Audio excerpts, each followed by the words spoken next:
Hello అండి.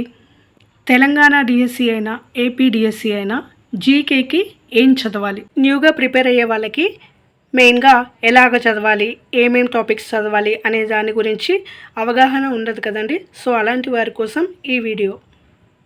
జీకేను ఎవరు కూడా నెగ్లెక్ట్ చేయొద్దండి, ఎందుకంటే అన్ని సబ్జెక్టులు అందరూ కూడా చదువుతారు, బట్ జాబ్ డిసైడ్ చేసేది మాత్రం జీకే సబ్జెక్టే. సో ఇది కూడా చాలా ఇంపార్టెంట్ సబ్జెక్ట్. సో ఇక్కడ నేనైతే ఒక బుక్లో ఏమేమి చదవాలో అనే వాటి గురించి రాశానండి.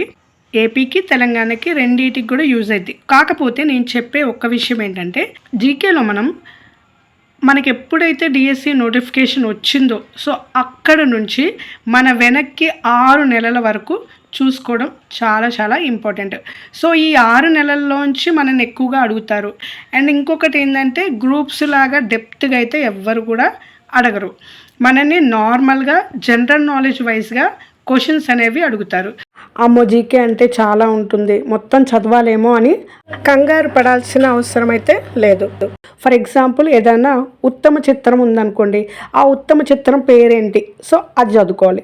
అండ్ అలాగే ఉత్తమ యాక్టర్ ఎవరు, ఉత్తమ యాక్ట్రెస్ ఎవరు, అంటే హీరో ఎవరు, హీరోయిన్ ఎవరు, సో ఇంతవరకు చదువుకుంటే చాలు. ఈ విధంగా డెప్త్లోకి వెళ్లకుండా ఏం జరిగింది, ఎక్కడ జరిగింది, ఆ ప్లేస్ ఏంటి, అలాగా చదువుకుంటే చాలు, సరిపోతుంది డిఎస్సికి. మంత్లీ వైజ్గా ప్రతిదీ కూడా నోట్ చేసుకోండి.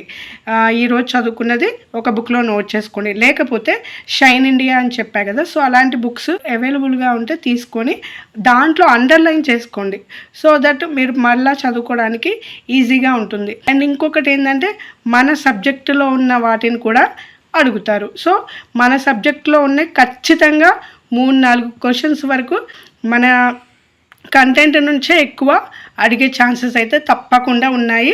సో కంటెంట్ నుంచి అడుగుతారు, అండ్ అలాగే బయట నుంచి కూడా క్వశ్చన్స్ అనేవి అడుగుతారు. సో ఏ విధంగా చదువుకోవాలనేది చూద్దాము. సో ఈ 6 నెలల్లో ఎవరెవరికి ఏ అవార్డులు ఇచ్చారు, సో ఈ అవార్డులు అనేవి చాలా చాలా ఇంపార్టెంట్. అండ్ అలాగే సదస్సులు, సమావేశాలు, ఈ సదస్సులు ఎప్పుడు జరిగాయి, సమావేశాలు ఎందుకు జరిగాయి, అవి ఎవరు కండక్ట్ చేశారు, సో ఇలాంటివి కూడా మనం మెయిన్గా చదవాల్సిన అవసరం ఉంది. అండ్ అలాగే అంతర్జాతీయ సంస్థల గురించి నేర్చుకోవాలి. అండ్ జాతీయ సంస్థలు అంటే ఇక్కడ కొన్ని రాశాను నేను. SBI, DRDO అంటే defence research and development organisation, and ISRO Indian space research organisation, and space సెంటర్ల గురించి, TRAI telecom regulatory authority of India, so ఇలాంటివి, national green tribunal, and food safety and standards, FCI food corporation of India, so ఇలాంటివి మన జాతీయ సంస్థలు. And అలాగే అంతర్జాతీయ సంస్థల గురించి కూడా మనని అడుగుతారు. ఇక నేను జాతీయ సంస్థలకి కొన్ని రాశాను కదా, సో ఇవి మాత్రమే కాదండి, ఇంకా ఇలాంటివి సంస్థల గురించి చాలా ఉన్నాయి, సో అవన్నీ కూడా చదవాలి. అండ్ అలాగే కేంద్ర ప్రభుత్వ పథకాల గురించి అడుగుతారు. ఓకే, అండ్ రాష్ట్ర ప్రభుత్వ పథకాలు ఏమేమి ఏర్పరిచారు అనేవి అడుగుతారు. సో ఎందుకు ఏర్పరిచారు అనేవి కూడా అడుగుతారు. అండ్ తెలంగాణకు సంబంధించిన అంశాలు, అండ్ ఆంధ్రప్రదేశ్ వాళ్ళైతే ఆంధ్రప్రదేశ్కి సంబంధించిన అంశాలు, సైనిక విన్యాసాల గురించి అడుగుతారు. And projects, tiger projects, elephant, so ఈ చిరుత, ఇలాంటివి ప్రాజెక్ట్స్ గురించి అడుగుతారు. అండ్ రామ్ సాగర్ సైట్స్ అంటే చిత్తడి నేలలు, సో ఇక్కడ చిత్తడి నేలలు అనేవి సారవంతమైన నేలలు. సో ఇలాగా ఎప్పుడు ఏ ఇయర్లో వచ్చినాయి, ఇంకా ఏది ఏర్పడింది, సో ఈ విధంగా రామ్ సాగర్ సైట్స్ గురించి అడుగుతారు. నివేదికలు, సూచీలు గురించి అడుగుతారు. అండ్ వార్తల్లో నిలిచిన తుఫాన్ల గురించి అడుగుతారు. అండ్ అలాగే భారతదేశం సాధించిన లక్ష్యాలు ఏంటి అనేవి అడుగుతారు. GI ట్యాక్స్ గురించి అడుగుతారు. అండ్ అలాగే పుస్తకాలు, రచయితలు 2024లో లాస్ట్ మంత్లోంచి అయినా, లేకపోతే 2025లోంచి లాస్ట్ 6 monthsలో ఉన్న పుస్తక రచయితల గురించి. అండ్ అలాగే వార్తల్లో పేరు పొందిన మెయిన్ వ్యక్తుల గురించి. బలగం మూవీ వచ్చింది రీసెంట్గా, సో బలగం మూవీ క్వశ్చన్స్ కూడా అడిగారు.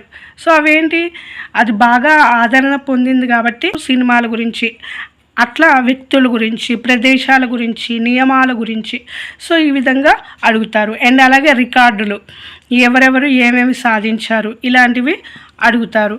అండ్ అలాగే ఇక్కడ కమిటీలు కమిషన్ల గురించి. సో అది ఎడ్యుకేషన్ డిపార్ట్మెంట్ గురించి కూడా మనని ఇప్పుడు పర్స్పెక్టివ్లో నుంచి కూడా అడిగే ఛాన్సెస్ ఉంటాయి. అండ్ అలాగే క్రీడల గురించి, క్రీడలు అనేవి కూడా చాలా చాలా ఇంపార్టెంట్. ఎప్పుడు జరిగాయి, ఎక్కడ జరిగాయి, ఎవరి మీద ఎవరు గెలిచారు, సో ఈ విధంగా అడుగుతారు. అండ్ అంతర్జాతీయ సదస్సులు, సో ఇది అడుగుతారు. అండ్ నెక్స్ట్ దినోత్సవాలు, అంటే పర్యావరణ దినోత్సవం ఎప్పుడు, అలాగా క్వశ్చన్స్ అడుగుతారు. And science and technology, so ఈ విధంగా మనల్ని క్వశ్చన్స్ అడుగుతారు. సో ఎవ్వరు కూడా భయపడాల్సిన అవసరం లేదండి. అండ్ అలాగే కంటెంట్లోంచి కూడా అడుగుతారు కాబట్టి పెద్దగా భయపడాల్సిన అవసరం అయితే లేదు. సో ఎవ్రీడే 1 అవర్ అయితే జీకేకి సరిపోతుంది. సో జీకేకి 1 అవర్ ఎవ్రీడే, ఎందుకంటే కొత్త కొత్త న్యూస్ అనేవి మనకు తెలియాలి కాబట్టి రోజుకొక 1 అవర్ పెట్టుకున్న ఆ రోజులో ఉన్న ఇంపార్టెంట్ పాయింట్స్ అనేవి కూడా చదువుకుంటూ పోవచ్చు. ఓకేనా? సో ఇదండి జీకేకి చదవాల్సిన టాపిక్స్ గురించి.